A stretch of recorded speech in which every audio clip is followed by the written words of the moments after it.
Hello, my name is Katherine Kosner, and I will be presenting my student case study portfolio assessment for the class ESL 6027 at Concordia University. To begin, I'll go over the table of contents for this assignment. First, I'll go through the student profile, then I will go through the analysis of the student, then I will go through the student self-assessment, then I will go through the student goals that were derived from the student self-assessment. We will look at 2 samples of writing, a letter to parents and guardians that is sent home at the beginning of the year, 3 separate differentiated assessments, and finally, a reflection of the assignment as a whole. So to begin, I will go through some details about my focus student, who I have chosen to use the pseudonym Cynthia for to maintain student confidentiality. Cynthia is a 6th grade student in my English language arts class, and she was born in the United States. She is a first-generation American because her family members were born in Mexico. She lives with her mom, who speaks Spanish but very little English, and her brother and his wife and 1-year-old son live close, but those family members also speak primarily Spanish. Cynthia was homeschooled by her mom when the pandemic began, and she was homeschooled up until the very end of 5th grade, which for her was in the spring of 2022, which is when she entered our district. So going through the analysis for Cynthia, when she entered our district in spring of 2020, she was given the widest screener, which she received the following proficiency levels for. She received a 1 in her English proficiency for writing, which is classified as entering. She received a level 2 for reading, which is classified as beginning. She received a level 3 for listening, which is classified as developing, and she received a level 2 for speaking, which is classified as beginning. Cynthia then took the access test this January of 2023, but her scores have not yet been made available to me. So based on my classroom observations, I predicted these following scores for her English proficiency level.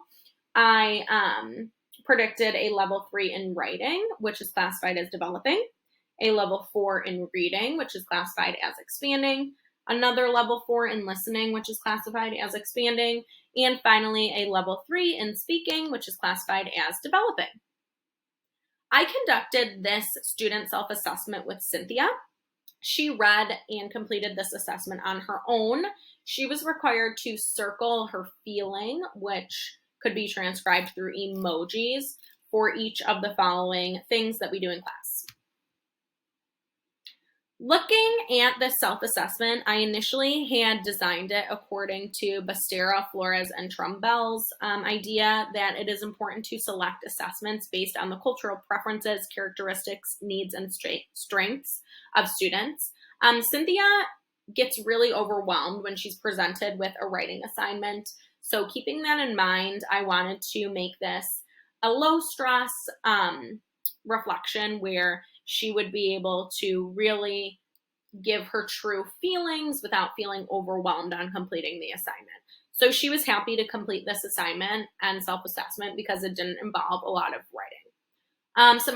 Some observations that I made through the self-assessment were that Cynthia had a lower or more negative feeling when it came to writing assignments. She preferred working with me, her teacher, or other teachers and students in contrast to working alone. And she enjoys reading, but she does not enjoy reading out loud. Through that self-assessment, Cynthia and I created these goals together. We set these goals for her to meet by the end of the year. She created 4. So she wants to write for longer periods of time by herself. She wants to use punctuation marks correctly when she is writing. She wants to be more confident when she is reading and speaking in front of people. And she wants to be more confident when she is working with a partner. As stated by Gottlieb, when students are able to make personal goals that are fortified by standards and provide evidence for meeting those outcomes through self and peer assessment, then assessment and learning become blended, which is why we had completed these personal goals for her. So I'll begin with 2 writing samples that were derived from 2 of Cynthia's goals, one of which was that she wanted to write for longer periods of time by herself, and 2 being that she wanted to use punctuation marks correctly when she is writing. The writing example that I had chosen was Writing Journal Bingo, which is an assessment that I give to students every 5 weeks, and they have 5 weeks to complete it.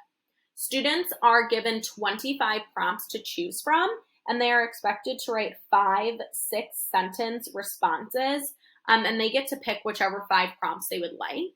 Based on Gottlieb's theory of giving students a range of writing genres, I gave 25 prompts that were that included many different writing positions and genres. They included argumentative writing, recount writing, explanation writing, and discussion writing.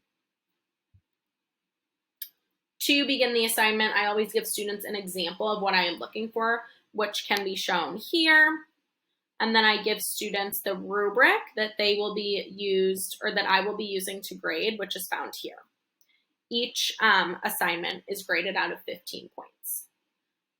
Then to grade my English language learners' writing proficiency, I use this rubric. Here is an example of the assignment Cynthia was given. Here are the directions and then the 25 prompts that she was able to choose from. Here is her writing sample. For Writing Journal Bingo number 4, she scored a 14 out of 15. And for Writing Journal Bingo number 5, she scored a 10 out of 15. I used my writing proficiency level rubric to rate her as a 3 developing for her writing proficiency level. And I scored her that way because she writes in simple and complex sentences. She did have 5 or more spelling and grammar errors in these 2 responses. And she can stay on topic when writing a paragraph, which is something students typically do struggle with. Moving on to the contact that I make to parents and guardians, I send this home at the beginning of every year. It is just some information about my students and then a language survey that the parents fill out. Looking at this information that I had gotten from Cynthia's mom noted that she needed help with reading and writing, which I could see throughout getting to know Cynthia well. And also I did notice that she had little support in English instruction at home. So that was something that I wanted to work on with her. I had created 3 differentiated assessments for Cynthia, and I will begin by discussing her speaking and listening assessment, keeping in mind Cynthia's goals of wanting to be more confident in speaking in front of people and wanting to be more confident working with a partner was 2 important things that I kept in mind when creating this assessment for her. Cynthia worked with a partner to complete this assessment. I read Malala's Magic Pencil, which is a picture book out loud to students, and they were required to place different characteristics of Malala into the correct places on the Venn diagram. The characteristics of Malala were also read to me before and after I read Malala's Magic Pencil out loud to students. I wanted Cynthia to work with a partner not only because it tied into the goals that she had created for herself, but also because of Gottlieb's idea that ELLs, regardless of their levels of language proficiency, should have ample opportunities to engage in academic conversations. So she was engaging in an academic conversation with a peer. Here is a picture of the questions that I had asked the students to sort for the characteristics of Malala. I read these before reading the book and then after reading the book. I also gave students guiding questions to use for their discussion when they were speaking with their partner. Here is the rubric I used to grade Cynthia's speaking proficiency and the rubric I used to grade her listening proficiency. Here is Cynthia's assignment that she completed. She scored an 8 out of 9, and by observing her and her partner interact, I rated her speaking proficiency level as a 3 developing and her listening proficiency level as a 4 expanding. Moving into her reading assessment, I kept in mind her goal of wanting to be more confident reading in front of people. And I also kept in mind Gottlieb's idea that English language learners should be instructed just above their current language proficiency level, which is language plus 1. So Cynthia currently reads at a 3.5 grade level. This assignment and reading is a 5th grade level, which is 1.5 above her language proficiency level, but I was working with her as well, so I thought this would be an appropriate rigorous assessment for her. Cynthia worked to place 6 events that had been pre-selected into the correct chronological order of events in the story. She read the story out loud to me and then reread the story. She placed the events into the appropriate sequential chronological order. I gave her the sequencing keyword accommodation to assist her in helping order the events in the story, and then I used this reading proficiency rubric to score her reading proficiency. Here is an example of her work. She scored a 6 out of 6, and based on my interactions with her, I scored her reading proficiency level as a 4 expanding. Finally, I did a differentiated writing assignment, and I kept in mind Mull's idea of students' funds of knowledge, that teachers should draw on the qualitative methods that they used to see the funds of knowledge that are used at home and develop participatory pedagogy to increase engagement in students' assignments. So looking at my culturally and linguistically diverse students' funds of knowledge, I noticed that they all celebrate Dia de los Muertos at home.